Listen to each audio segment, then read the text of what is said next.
അങ്ങനെ ഇവന്റെ അമ്മയുടെ നിർബന്ധപ്രകാരം അവര് വിവാഹിതരാവുന്നു. അങ്ങനെ ഇവൾ അവനോട് നിങ്ങൾക്കും അമ്മയ്ക്കും വേണ്ടി ഞാനൊരു പുതിയ വീട് വാങ്ങിയിട്ടുണ്ട്, നിങ്ങൾക്ക് അവരോട് താമസം മാറാം, പിന്നെ അത്യാവശ്യ ചെലവുകൾക്കായിട്ട് ഇവളുടെ ഒരു ബാങ്ക് കാർഡും അവനെ ഏൽപ്പിക്കുന്നു. അപ്പോ തന്നെ ഇവനും അവന്റെ ബാങ്ക് കാർഡ് ഇവൾക്ക് കൊടുക്കാനായിട്ട് വരുന്നു. അപ്പൊ ഇവളെങ്ങനെയൊക്കെ പറയുന്നത് കേട്ട് നീ വിചാരിക്കുന്ന പോലെ ഞാൻ എത്ര പാവപ്പെട്ടവനൊന്നും അല്ലെന്ന് ഇവൻ അവളോട് പറയുന്നു. പക്ഷെ അവൾ അപ്പോ നിങ്ങളെന്നെ തക്ക സമയത്ത് രക്ഷിച്ചത്, അതുകൊണ്ട് ഇത് വെച്ചേ പറ്റൂ എന്ന് പറഞ്ഞ് അവൾ ആ കാർഡ് അവനെ ഏൽപ്പിക്കുന്നു.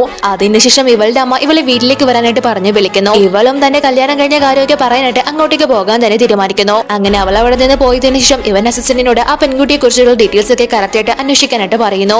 അപ്പോ ഇവിടെ ഇവളെ വിവാഹം കഴിക്കാനിരുന്ന ആ ചെറുക്കൻ എന്റെ മുത്തശ്ശൻ ഇങ്ങനെ ഒരു കാര്യം പറഞ്ഞില്ലായിരുന്നെങ്കിൽ ഞാൻ ഒരിക്കലും നിങ്ങളുടെ മകളെ വിവാഹം കഴിക്കില്ലായിരുന്നു എന്ന് ഇവളുടെ അമ്മയോട് പറയുന്നു. അപ്പോഴേക്കും നമ്മുടെ ഹീറോയിൻ അങ്ങോട്ടേക്ക് വരുന്നു. ഇവളെ കണ്ട ഉടനെ തന്നെ ഇവൻ ഇന്ന് നടന്ന കാര്യങ്ങൾക്ക് എന്റെ കാലി വീണ് മാപ്പ് പറയാനായിട്ട് ആവശ്യപ്പെടുന്നു. പക്ഷെ അവളാണെങ്കിൽ അപ്പോ എനിക്കതിന്റെ ആവശ്യമില്ല, കാരണം എന്റെ വിവാഹം ഓൾറെഡി കഴിഞ്ഞു, എനിക്ക് നിങ്ങളെ വിവാഹം കഴിക്കാൻ ഒരു താല്പര്യമില്ല എന്ന് പറഞ്ഞ് അവളുടെ മാരേജ് സർട്ടിഫിക്കറ്റ് എടുത്ത് കാണിക്കുന്നു.